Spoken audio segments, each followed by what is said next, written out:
सभी बंधुओं को नमस्कार। स्वागत है आपका फिर से गवर्नमेंट एग्जाम प्रिपरेशन चैनल में। देखिए, अपने कहने के अनुसार, वादा के अनुसार मैं जो है टेस्ट सीरीज लेके आ गया हूँ, ठीक है। और इसी तरह से डेली टेस्ट सीरीज चलता रहेगा। कृपया करके हमारे साथ बने रहिए, सहयोग करते रहिए, कमेंट करते रहिए, वीडियो को शेयर करते रहिए, लाइक करते रहिए, सब्सक्राइब करते रहिए, ठीक है। आज जो है पहला टेस्ट हम डाल रहे हैं, ठीक है, आप लोगों के लिए एकदम एग्जाम पैटर्न बेस पे, ठीक है। किस पे? एग्जाम पैटर्न बेस पे जो है एकदम हम डाल रहे हैं, और कृपया करके इसको देखिए, सीखिए, ठीक है। चलिए, आज का पहला क्वेश्चन है। पहला क्वेश्चन क्या है कि मुख्य सेविका किसे रिपोर्ट करती है। थोड़ा सा मिस प्रिंटिंग है। मुख्य सेविका किसे रिपोर्ट करती है? तो मुख्य सेविका किसे रिपोर्ट करती है, देखिए ऑप्शन आपका आंगनबाड़ी कार्यकर्ता को, एक मिनट, आंगनबाड़ी कार्यकर्ती को, चाहे कार्यकर्ता को, सीडीपीओ को, गर्भवती महिला को, या ये सभी को, ठीक है। तो कहने का मतलब है कि मुख्य सेविका जो भी काम करती है वो अपना काम को जो है रिपोर्टिंग किसको देती है, ठीक है। उसका कोई बॉस होगा ना, रिपोर्टिंग हमेशा बॉस को दिया जाता है, ठीक है।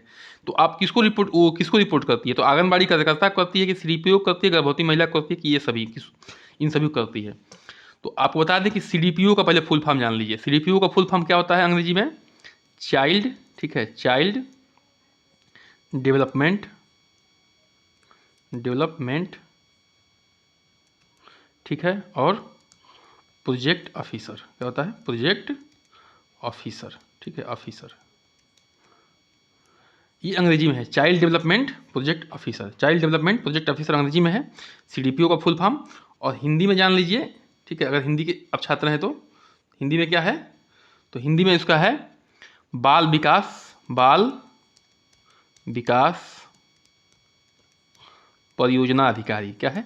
परियोजना अधिकारी, ठीक है, परियोजना अधिकारी। अब देखिए, आंगनबाड़ी कार्यकर्ता तो मुख्य सेविका के नीचे काम करती, तो उसको क्यों रिपोर्ट करेगी? गर्भवती महिला को रिपोर्ट करने की जरूरत नहीं। गर्भवती महिला का आंगनबाड़ी देखती है, वो उसका बॉस नहीं है। उसके पास कौन है? सीडीपीओ साहब होते हैं। कौन होते हैं? जो बाल विकास परियोजना अधिकारी होते हैं, या अंग्रेजी में कहें तो चाइल्ड डेवलपमेंट प्रोजेक्ट ऑफिसर होते हैं। तो हमारे पहले क्वेश्चन का आंसर कौन सा हो जाएगा? पहले क्वेश्चन का आंसर हो जाएगा बी, ठीक है। एक बार ध्यान से पढ़ लीजिए, मुख्य सेविका किसे रिपोर्ट करती है? तो किसे रिपोर्ट करती है? सीडीपीओ को, ठीक है। इसका फुल फॉर्म हिंदी में और अंग्रेजी में मैं दोनों लिख दिया हूँ, आप लोग याद कर लीजिए। चलिए आगे बढ़ते हैं, क्वेश्चन नंबर 2 पे आते हैं। किस पे? क्वेश्चन नंबर 2 पे आते हैं। ध्यान से पढ़ना क्वेश्चन को। निम्नलिखित में रिकॉर्ड के रखरखाव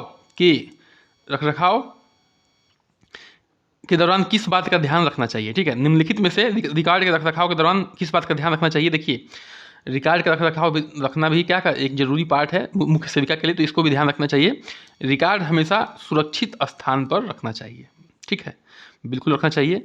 सभी रिकॉर्ड्स को व्यवस्थित ढंग से रखना चाहिए, और व्यवस्थित ढंग से फाइलिंग करना चाहिए। फाइलिंग मतलब फाइल बना के व्यवस्थित ढंग से रखना चाहिए। क्यों? क्योंकि जो है बाद में क्या ना करना पड़े, खोजना ना पड़े। मतलब कोई जल्दीबाजी में काम आ जाए तो उसमें क्या करना पड़े, जल्दी से आसानी से हमें क्या मिल जाए, वो जो है वो फाइल, वो डॉक्यूमेंट मिल जाए, ठीक है। तो इसलिए जो है आराम अच्छी से फाइलिंग करके रखना चाहिए। और आगे बढ़ते हैं। रिकॉर्ड्स के रखरखाव के दौरान गोपनीयता का ध्यान रखना चाहिए। ऐसा कोई काम नहीं करना चाहिए कि आपके जो है ऑफिस का, आपके जो है सिस्टम का गोपनीयता क्या हो जाए, भंग हो जाए, कोई अन्य लोग कर ले तो क्या। तो इसमें या ऊपर के सभी तो क्या है, देखिए सारे प्रश्न जो है, सारे जो तीनों ऑप्शन हैं, ये हमारे किससे मिलते हुए हैं? क्वेश्चन से। निम्नलिखित में रिकॉर्ड के रखरखाव के दौरान किस बात का ध्यान रखना चाहिए? तो इन सभी बातों का, ए का, बी का, ठीक है, वीडियो पॉज करके आप लोग देख लीजिएगा। और किसका? सी का, और सी का भी ध्यान रखना चाहिए। तो इस तरह से हमारा उत्तर कौन सा हो जाएगा? उस तरह से हमारा उत्तर हो जाएगा डी पार्ट, मतलब कि दूसरे का उत्तर हो जाएगा हमारा डी। चलिए क्वेश्चन नंबर आते हैं 3 पे। किस पे आते हैं? क्वेश्चन नंबर आते हैं 3 पे कि विवाह स्त्री पुरुष के पारिवारिक जीवन में प्रवेश की संस्था है। यह किसका कथन है? विवाह जो है स्त्री पुरुष के पारिवारिक जीवन में प्रवेश की एक संस्था है। यह किसका कथन है? बोगार्डस का कथन है, कि वेस्टरमार्क का है, कि पीबी यंग का है, कि देसाई का है, ठीक है। आप लोग सोचिए। चलिए बताता हूँ मैं। इसका उत्तर हो जाएगा 3 का ए, क्या हो जाएगा उत्तर? ए। क्या हो जाएगा? ए। बोगार्डस का क्या कथन है? कि विवाह जो है स्त्री पुरुष के पारिवारिक जीवन में प्रवेश की संस्था है। यह कथन बोगार्डस साहब का है। चलिए आते हैं क्वेश्चन नंबर किस पे? 4 पे। किस पे? क्वेश्चन नंबर 4 पे आते हैं, ठीक है। हिंदू विवाह है, क्या है हिंदू विवाह? क्या है? एक संस्कार है, एक समझौता है, एक प्रथा है, एक आदर्श है। ठीक है, तो देखिए सारा मैं वही क्वेश्चन रखा हूँ जो मैं टॉपिक पढ़ा चुका हूँ। ठीक है, सारे क्वेश्चंस को मैं उसी को रखा हूँ जो मैं टॉपिक्स पढ़ा चुका हूँ। जिस भी बहन को समस्या हो रही है वो जाएँ हमारे पुराने वीडियोज को देखें। ठीक है, सारे टॉपिक्स क्लियर हो जाएंगे, बहुत आसानी से बताया हूँ। ठीक है, और खाली किताब पे डिपेंडेंट नहीं हूँ, अन्य किताबों का भी सहारा लेके अन्य नेट से भी सर्च करके मैं पढ़ा रहा हूँ। ठीक है, तो इस तरह से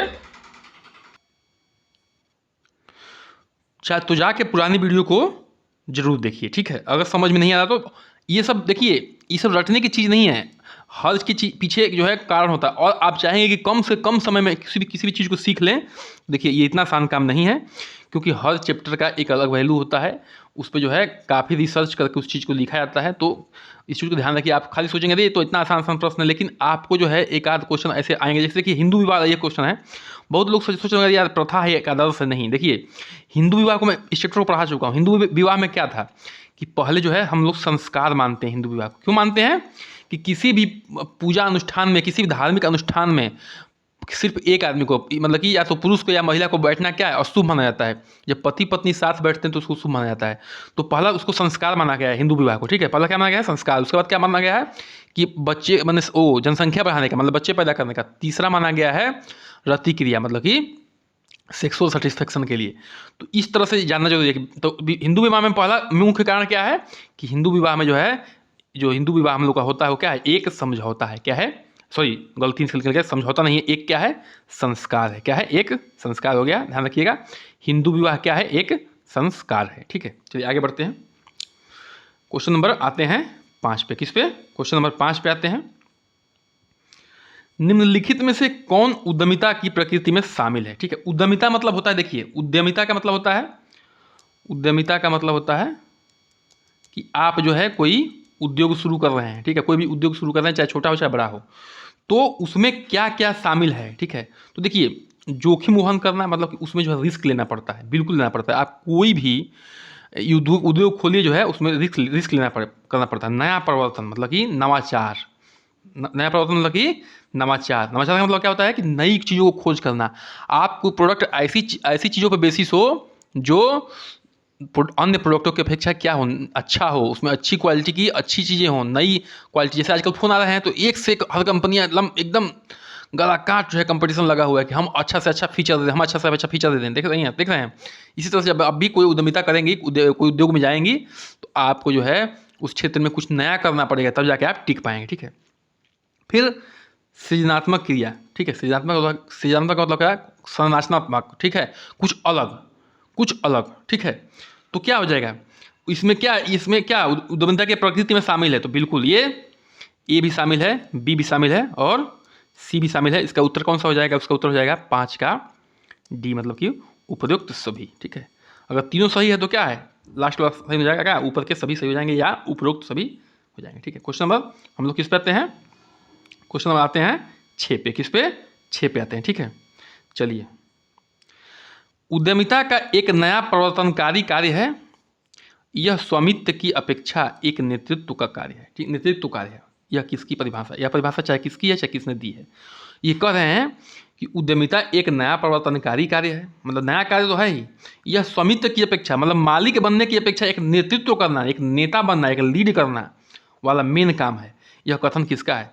बी आर गायकवाड़ का है, कि जोसेफ ए सम्पीटर का है, कि ए एच कोल का है, कि हिंगिस का है। ठीक है, तो ये जो है इसका, यह कथन किसका है? तो यह कथन है बी का, जोसेफ ए सम्पीटर का। किसका? जोसेफ ए सम्पीटर का, कि उद्यमिता जो है एक नया प्रवर्तनकारी कार्य है और यह स्वामित्व की अपेक्षा एक नेतृत्व का कार्य है। चलिए ठीक है, क्वेश्चन नंबर आते हैं किस पे? 7 पे। ठीक है, क्वेश्चन नंबर किस पे आते हैं? 7 पे आते हैं। 2011 के सेंसस मतलब होता है जनगणना के अनुसार भारत में लिंगानुपात है। लिंगानुपात बता चुका हूँ कि 1000 पुरुषों पर, कि कितना? 1000 पुरुषों पर। ठीक है, 1000 पुरुषों पर महिलाओं की संख्या। क्या?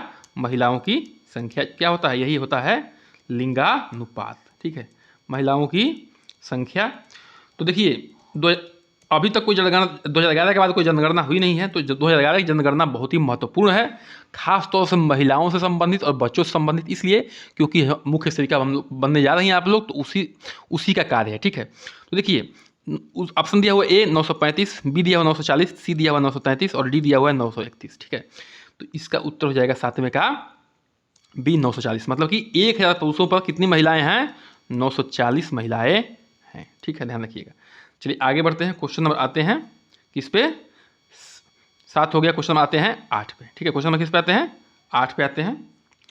जनसंख्या वृद्धि पर नियंत्रण का सर्वोत्तम उपाय है, मतलब जनसंख्या बढ़ रही है उस पर देखिए नियंत्रण करने का सर्वोत्तम उपाय क्या है? ठीक है, तो देखिए ध्यान सुनिए, शिक्षा का प्रसार करना, ठीक है, उद्योग का विकास करना, बेरोजगारी उन्मूलन और 8वां है परिवार नियोजन करना। ठीक है, देखिए सबसे बड़ी बात है कि शिक्षा का प्रसार करिए, लेकिन अगर परिवार नियोजन नहीं होगा तो शिक्षा के प्रसार से कुछ नहीं होगा। शिक्षा का प्रसार तो अन्य क्षेत्रों में होता है, ठीक है, लेकिन हम जब परिवार नियोजन करते हैं तो उसमें क्या करते हैं? उसमें भी शिक्षा देते हैं कि आपको परिवार नियोजन कैसे करना है, क्या क्या प्रयोग कर सकते हैं आप लोग, इतने बच्चों से अधिक पैदा मत करिए, नहीं तो क्या होगी, आपका भविष्य खतरा होगा, आप बच्चे को अच्छा पालन पोषण नहीं कर पाएंगे, अच्छा जो है स्वास्थ्य नहीं दे पाएंगे। ठीक है, तो इसमें जो है देखिए शिक्षा के प्रसार से, शिक्षा का प्रसार बहुत लोगों का ध्यान ज़्यादा होगा, लेकिन शिक्षा का प्रसार आप किसी क्षेत्र में कर सकते हैं।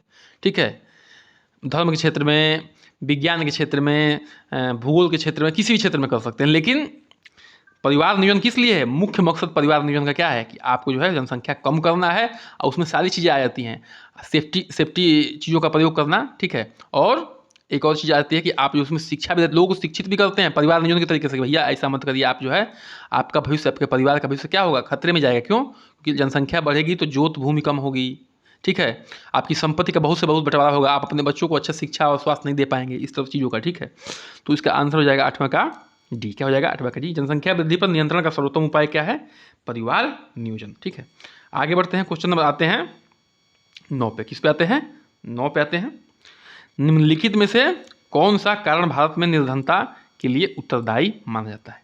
देखिए निम्नलिखित में से कौन सा कारण जो है भारत में निर्धनता के लिए, मतलब गरीबी के लिए उत्तरदायी माना जाता है? तो भाषा का संबंध, भाषा संबंधी संघर्ष, मतलब भाषा को लेकर लड़ाई। ठीक है, रोजगार में कम अवसर, कोर्ट में देर से फैसला आना, आंतरिक विवाद, या आंतरिक विवाद चल रहा है कि जाति के नाम पे, धर्म के नाम पे, संस्कृति के नाम पे। ठीक है, तो देखिए हम इस चैप्टर को पढ़ चुके हैं, बिल्कुल बेकायदे से इसको एक्सप्लेन भी कर चुके हैं। तो देखिए क्या मिला है, इंडिया में क्या है कि इंडिया में क्या होता है, रोजगार के बहुत कम अवसर हैं। ठीक है, यहाँ रोजगार सृजन बहुत कम होता है, इसीलिए क्या है, ये निर्धनता हमारे देश में बहुत व्यापक मात्रा में फैली हुई है। तो इसका 9वें का उत्तर हो जाएगा आपका बी। ठीक है, चलिए आज के लास्ट प्रश्न करेंगे, 10वां प्रश्न। उससे पहले कृपया करके चैनल को सब्सक्राइब करिए, लाइक करिए, शेयर करिए, कमेंट भी करिए कि आपको सेशन कैसा लगा। ठीक है, और थोड़ा सपोर्ट करिए, कृपया करके सब्सक्राइब करिए, वीडियो को शेयर करिए। ठीक है, क्वेश्चन नंबर 10 पे आते हैं, आज के अंतिम प्रश्न पे निम्नलिखित में से कौन भारत में गरीबी का कारण नहीं है? ध्यान रखिएगा, नहीं की बात हो रही है। किसकी बात हो रही है? कारण नहीं की हो रही है। निरक्षरता मतलब क्या? निरक्षरता मतलब क्या होता है? अशिक्षा, मतलब शिक्षा में कमी, चाहे मान के चलिए कि निरक्षर आदमी है। ठीक है, अशिक्षा, भाषा के आधार पर लड़ाई, बेरोजगारी, या प्राकृतिक समस्याएं। प्राकृतिक समस्याएं क्या है? जैसे भूकंप हो गया, ठीक है, भूकंप हो गया, सुनामी हो गई, ठीक है, सुनामी हो गई, या क्या हो गया, अकाल पड़ गया, ठीक है, सूखा पड़ गया। ये सब क्या है? ये सब क्या है? प्राकृतिक समस्याएं हैं। तो इनमें से कौन जो है भारत में गरीबी के कारण नहीं है? देखिए निरक्षरता तो है ही, बेरोजगारी तो है ही, और प्राकृतिक समस्याएं तो है ही, लेकिन ये भाषा के आधार पर लड़ाई जो है क्या है, ये जो है गरीबी का कारण नहीं है। तो इसका उत्तर क्या हो जाएगा? इसका उत्तर क्या हो जाएगा आपका? इसका उत्तर हो जाएगा आपका बी ऑप्शन। ठीक है, इसी के साथ सेशन को करते हैं समाप्त। बने रहिए हमारे साथ, देखने के लिए धन्यवाद, नमस्कार, जय हिंद। करिए चैनल को सब्सक्राइब, लाइक, शेयर। ठीक है।